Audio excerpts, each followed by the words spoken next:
Mike Gill with State of Corruption with my pal Dave.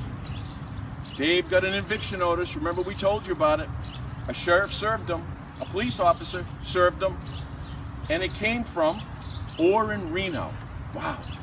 Big law firm. Big money. Except that they put the address of the person who supposedly owned the land. What's to bet that person's dead? Which is why, ready, the sheriff wouldn't serve Erin Reno. And you know, with the injunction that Dave filed. And it says right here, and you can review law logic, and it says the agent of acceptance of service, a defendant or their attorney can accept a complaint or otherwise the petition having a sheriff serve them. Well, that's exactly, seeing we didn't have the name of the owner, considering probably the owner's dead, it would have been hard or almost impossible to serve him.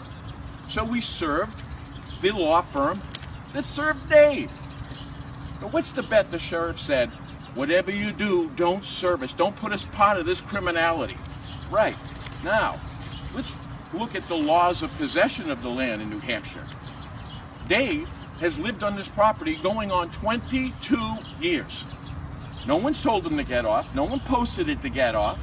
The squatter's rights in this state is 10 years. Believe me, no one's moving next door anytime soon. He's a mile and a half from the next house. The problem with Dave was he was close to the dumping. He was telling you what was going on. And that's what happens to whistleblowers. But not today. Today we're going to go in there. He's been on that possession for over 20 years. And as far as the rights to that land, we believe it belongs to him. So let's see what happens in court today. All right? I got a feeling that the judge may not want to talk about this.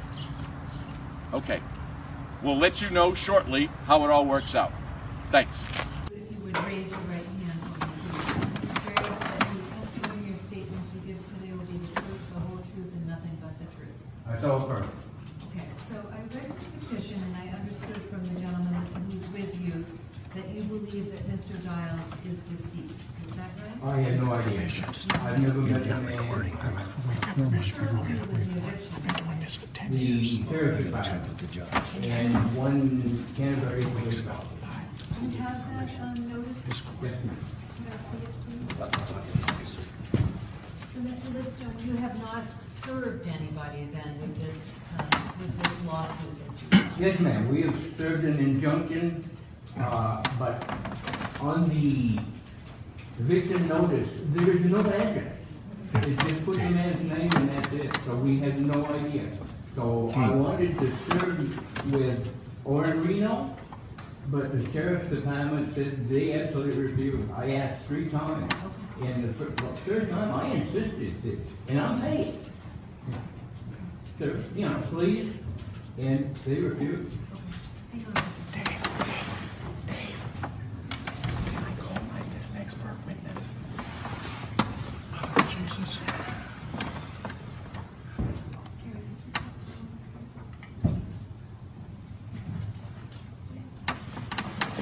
Dave, we filed all the paperwork with the court for the camera.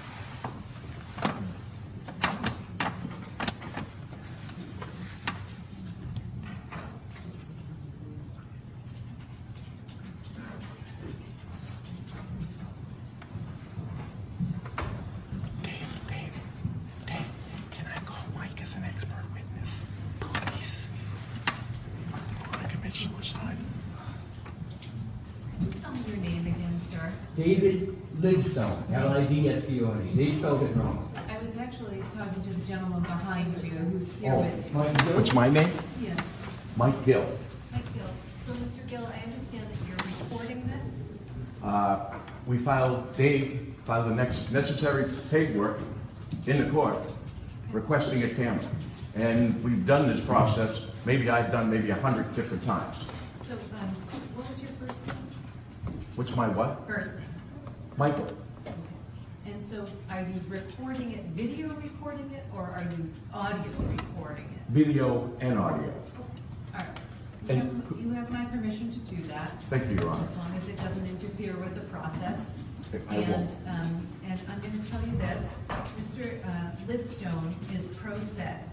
And this is a temporary hearing. It is not an evidentiary hearing. But he'd like to call me as an expert witness, Your Honor. Would you please not interrupt me, sir? That would be very helpful. Right now, there is no other party here, and I'm going to talk with Mr. Lidstone about how we're going to proceed. So if you would sit, please. We're not in an evidentiary Now, hearing yes, one- now. You may Can not. we have witnesses? You may not. You may not. Go ahead. Can Dave request a witness? Could you please have a seat and I'll talk to Mr. Lidstone.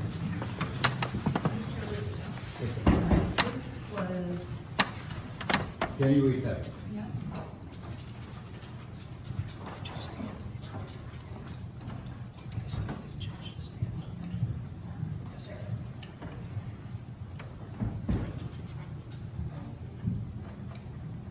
Okay, so, I cannot go forward. It does not appear that Mr. Lidstone is deceased. And he is being represented by a lawyer, apparently. I am Mr. Lidstone, I'm here. Excuse me, I apologize, Mr. Giles. It does not appear that Mr. Giles is deceased. It appears that at least somebody is representing him. Have you contacted this lawyer, Ms. Brown, to find out whether or not she would provide an address for her client or accept service? I was advised that I should not go to that office because they would probably arrest me on site for not vacating a premises.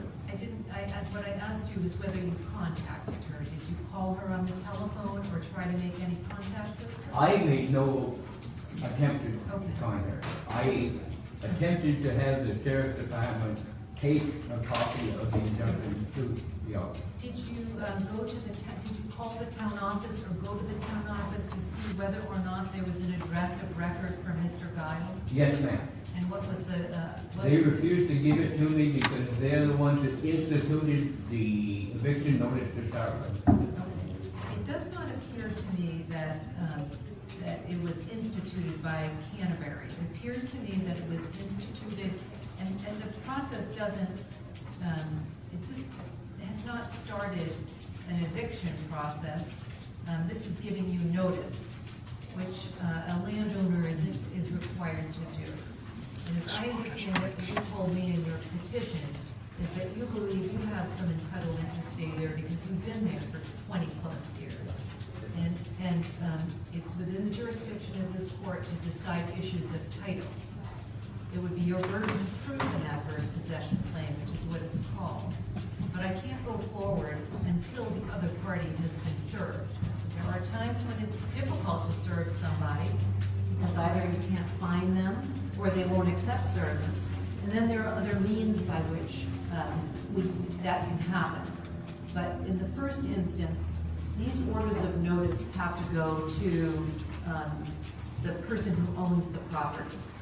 And at this point, you haven't done that. So I understand that, that you can't go to the law office, but you have to do a little bit more investigation about how to find Mr. Giles. The town cannot refuse to give you public information.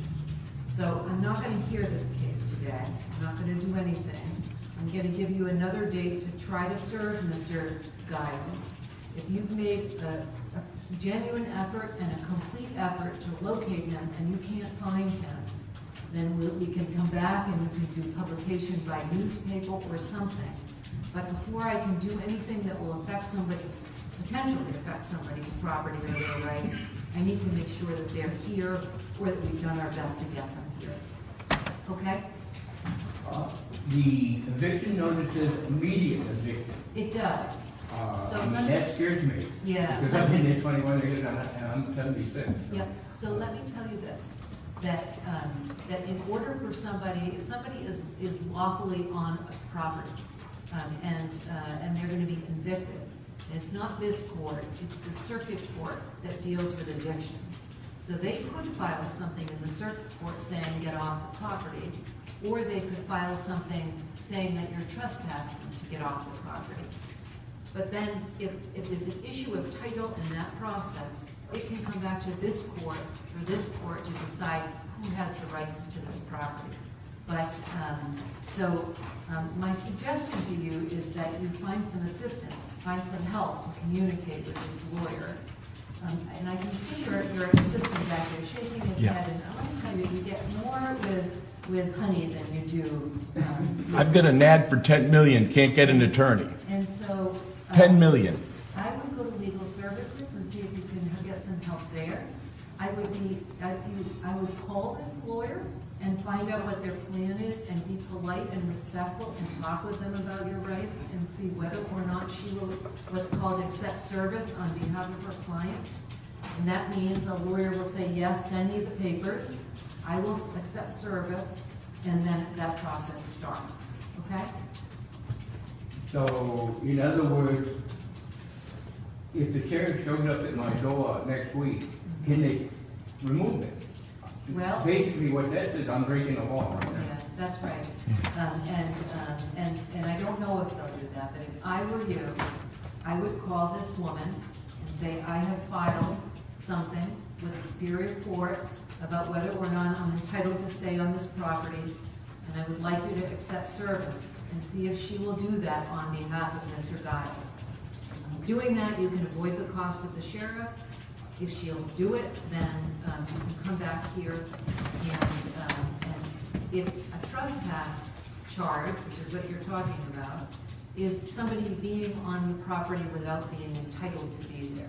If you have a legal right based on adverse possession to be there, then that should stop that process as well. My advice to you is to call this lawyer and see if you can get back into this court with her agreeing to come and appear. Be polite. Ma'am, can I just stay there, forget this, and let them arrest me and make them bring me to court rather than me initiating it? I'm willing to, I'm 76, I'm gonna die, you know, then you guys can fight over it. I'm willing to just stay there, keep my mouth shut. No. Ma'am, the reason this was instigated is because I made a tape of them growing corn that's going to our children from Ross Storage right out of septic tank. And that's Hood Milk Company. And Erin Mr. Brokovich Gill is had investigating it right now. It's being investigated right now. And these people, every one of them will testify to the same thing, is that putting raw storage right on the cornfield. Oh, and asbestos, too. And these little packets of milk that says for it, it is made from human shit. So let me That's why this was instigated, because I am a whistleblower. So, Mr. Lidstone, I appreciate that.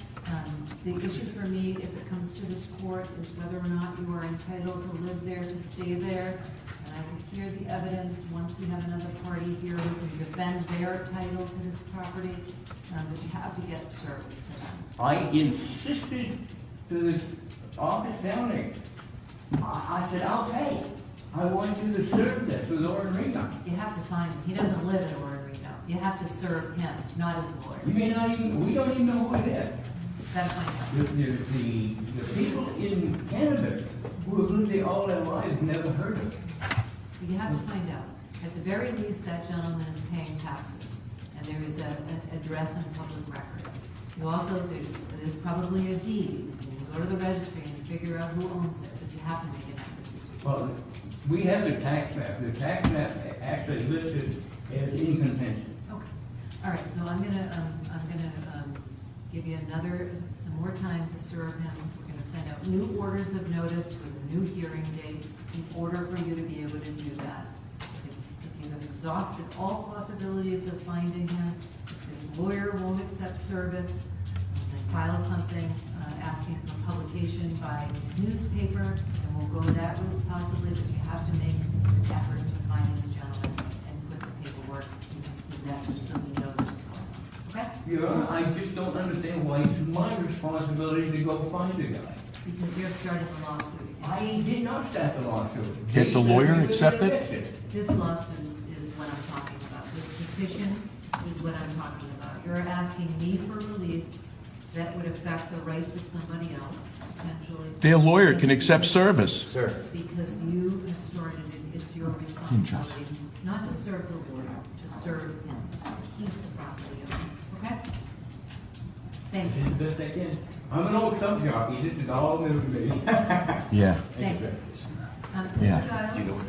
Mr. Giles, I expect from what I've heard that you're gonna be back in my courtroom. But let me give you the ground rules now. You're welcome to record, you're welcome to be present, you're welcome to testify if somebody calls you and it's the time for your testimony, but you're not welcome to speak out and interrupt the proceedings. So for the next time you come in my court, please be silent unless you're called upon to speak. Okay? Thank you. He is very enthusiastic about supporting all veterans. And Right. some of us are getting a little. And he needs an expert witness. For that fellow. So next time we can have a witness, and then I can speak, Sir. not from here, but as a witness Excuse me, stand. sir, she didn't ask you to speak, okay? This She's hearing- nodding. This hearing is done. There you go. We're gonna make you famous, Your Honor. There's no need to it. We know that. This is a whistleblower, an attempt to cover up. We're all done, sir. I know. So what that judge did was protect Erin Reno. You know what she also did, in a very nice, sweet, calming way, was, Dave, we could throw your 76-year-old ass in the fucking snow at any second. How's that? That's what she did. So this is exactly a cover-up. Why do you think they didn't show up? This is about whistleblowers. Dave hadn't got any notice or anything in 22 years. What is it? This is punishment for coming to you. They knew Dave couldn't stand up to one of the largest law firms in the state. That's what happened. That's why the sheriffs didn't serve them, because they would have had to accept it. And it is corruption. But we're not going to let it happen. We'll be back in court with Dave. And you know, not only we're going to beat them, but Dave's going to wind up owning the land. All right, thank you.